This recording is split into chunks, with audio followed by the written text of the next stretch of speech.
Hello, everyone. Thank you so much for taking the time to watch this presentation today about summer reading. I thought I would talk about myself. I'm a woman, but you're hearing the voice of a man who is our interpreter today. That might be a little strange, but hopefully it'll be okay. I thought I would just alert you to that. So summer reading. My experience with reading is varied. I have a lot of information that I've learned through different strategies I've had about reading, and these are what you might call tools. I thought I might teach you a variety of tools that can provide you with these strategies. There's no one measure for everyone.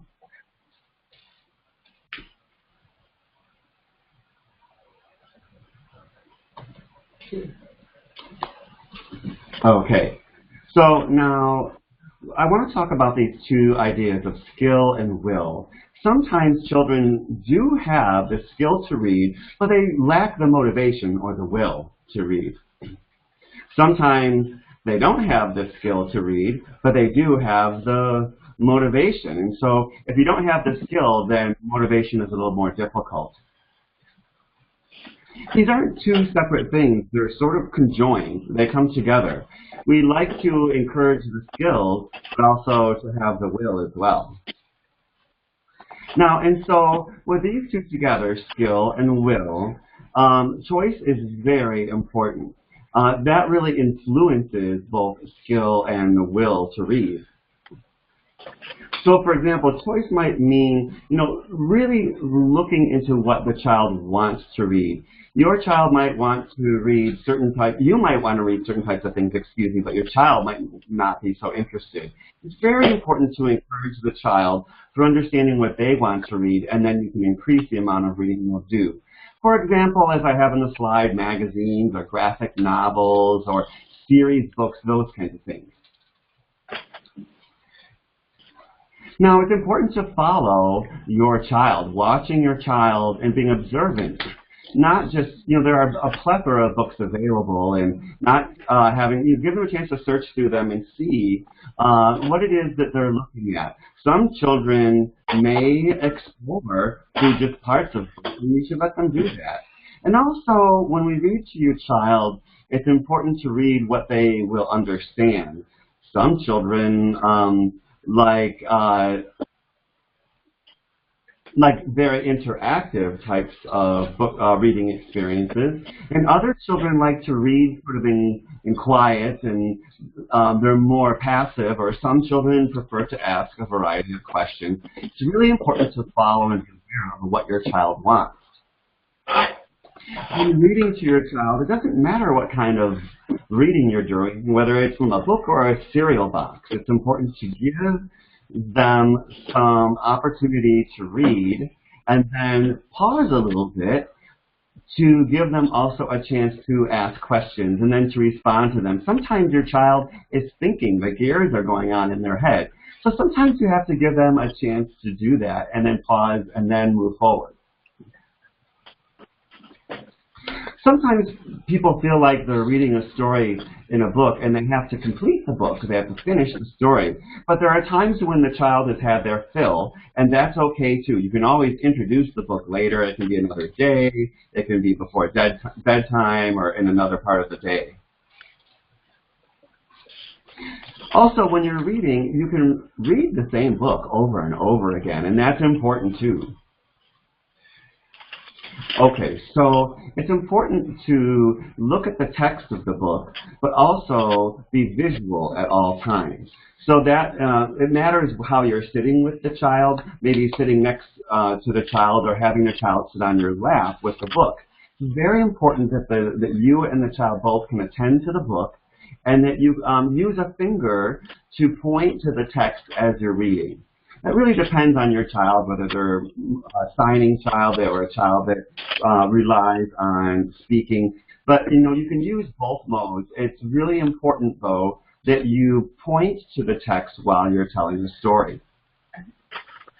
And also, it's important that you realize that there is incidental learning. That's kind of Oh, there's like the No David book, for example. That book has a lot of incidental learning involved in the book because children feel very connected to it. So there's opportunities there to explore why those words are connected to the story. So for example,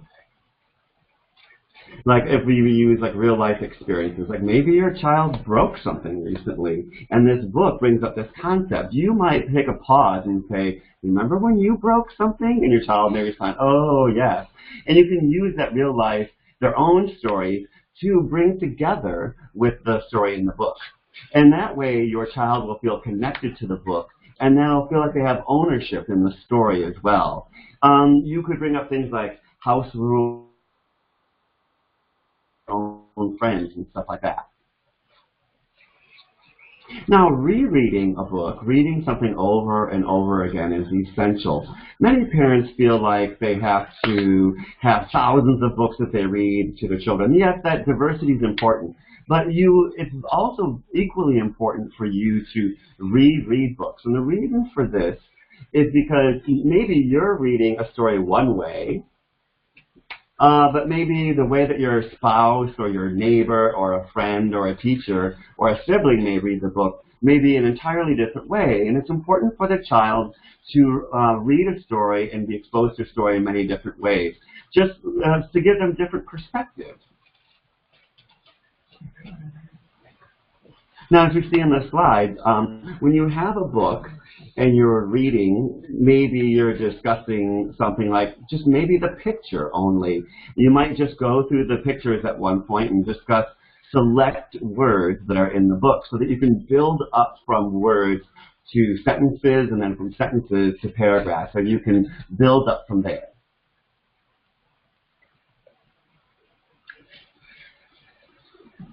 Now, it's important to start having conversations with your children while you're reading. You might read a page and then take a break and then have a conversation. You can ask your children, this character in the book, what is this character doing? What sort of activity is happening? In Pet the Cat, or Pete the Cat, I'm sorry. There might be there's a button that falls off. And so you might ask the child, what just happened? And where did that button go? And give the child an opportunity to be creative themselves. Or if there are numbers, that's an opportunity for you to discuss numbers. How many other buttons are left on for the child to discuss? Or when the button falls off, it might be an opportunity to discuss how to predict, do you think these other buttons will pop off as well? So there are ways to let the child have their own original thinking about and to develop their skills in that. And also to discuss the results, maybe before the finish of the story, before the conclusion. You might ask your child to predict what might happen at the end of the book. Maybe they may have a really interesting, good answer. It might be the same as the conclusion in the book. Maybe when you get to the conclusion of the book, you might ask them, did you like the conclusion of the book, or how would you change it? And it gives you a chance to have a dialogue with your child about the book. There's also a technique of interaction with the book. Suppose a book has an animal in it. Maybe it's an animal, a cat, for example, that you could pet. You might say, oh, let's pet the cat. Well, how do you think the cat would feel?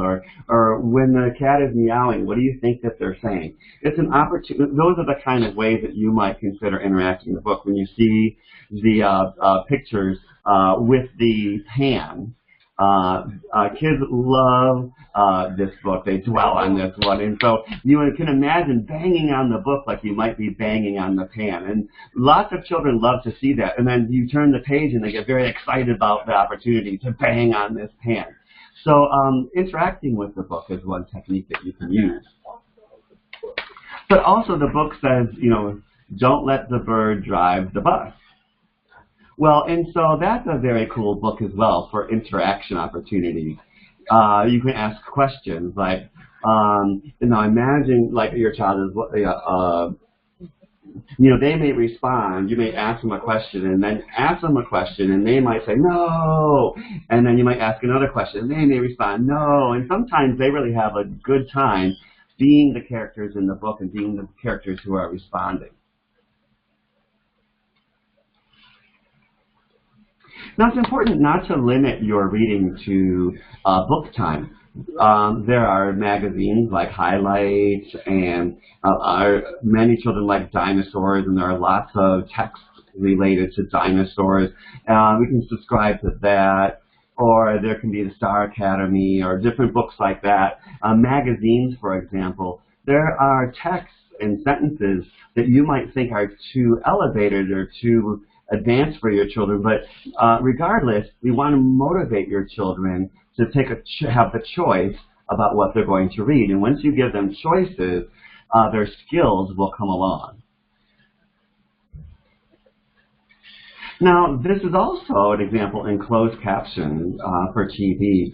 There are many wonderful opportunities on TV. It's sort of a 24/7 thing now that captions are available.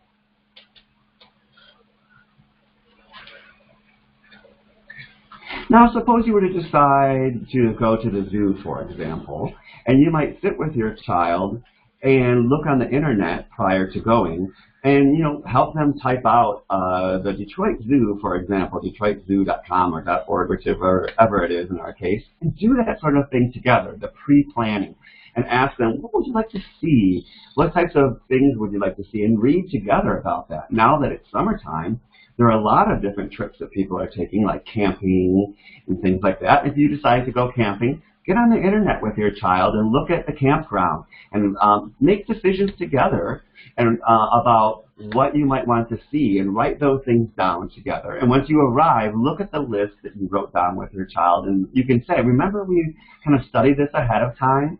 And this gives your child a real-life connection to reading and writing. Some people make their own texts, their own books. These can be paper books that you develop yourself, by using scrapbook kind of materials and that kind of thing. Or some people make books digitally. There are many different programs available to make books about birthdays, or maybe grandpa's visit, or vacations, or different activities, favorite animals, family trees, for example, genealogy.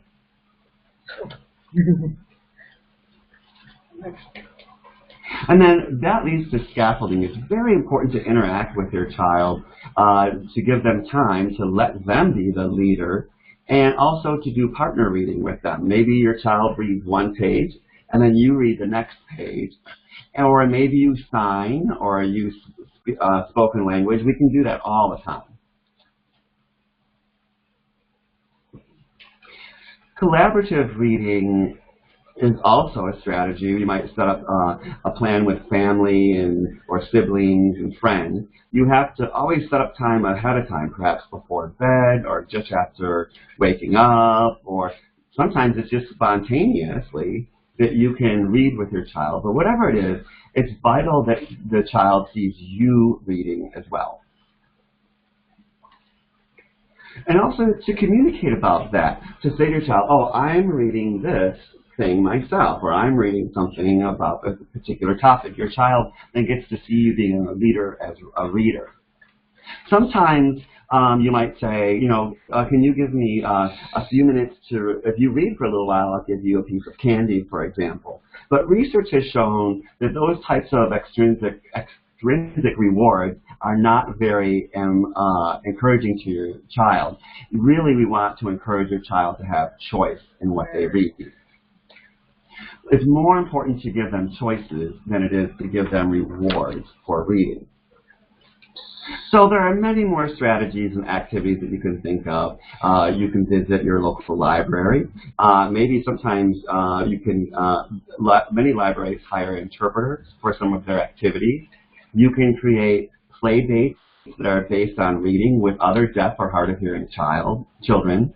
You can go to clubs that have events that are based in your district or your school, or perhaps in summer programs.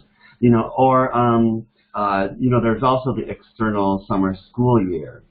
There are always available activities for reading and places for reading. You can read anywhere, whether it's in the house or outside. It's also, when you look at the extended summer school year, maybe there's an opportunity there to team with other people. But you also always need to be a role model for your children. The more your children see you read, the more they will read. You're demonstrating a reader's attitude. Now, I've just added this slide recently, and this has been very beneficial. I often record myself when I'm reading with my child. I don't want my child to know that they're being recorded, but the idea is that you record yourself during a reading session, and later you look back at it. And what I find that I am sometimes reading too quickly, or maybe I'm going too slowly. Each child has their own response to reading a book or reading some sort of text. And it's been invaluable for me, a huge benefit to assess my own reading with my children.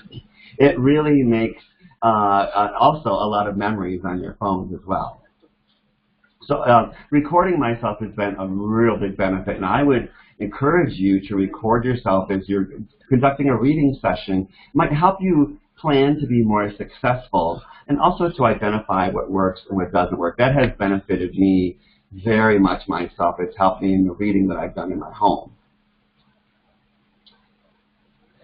Okay, so this last slide I won't really be discussing, but I wanted to give you a few of the background information about the series and related to both reading and also how to connect to reading. So these are things that you can, through Google, that you can find these three theorists, and they can give you more detailed background information. Once you learn about their perspectives about reading, they can be things that you apply to reading yourself. So, are there any questions?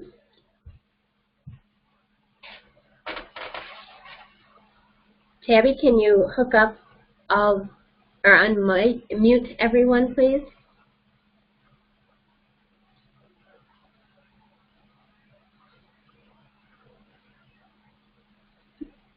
Almost there. Okay.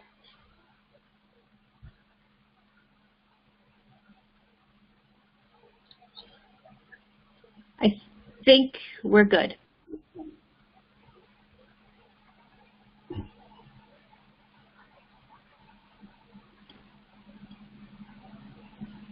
Yeah, I think we're good, Janelle. All right, wonderful. Thank you, Debbie, for coming and presenting for us today. I've got a lot of great ideas for myself and my children, so I'm excited to take them and work on them on our summer vacations. Thank you. Wonderful. And thank you for inviting me as well.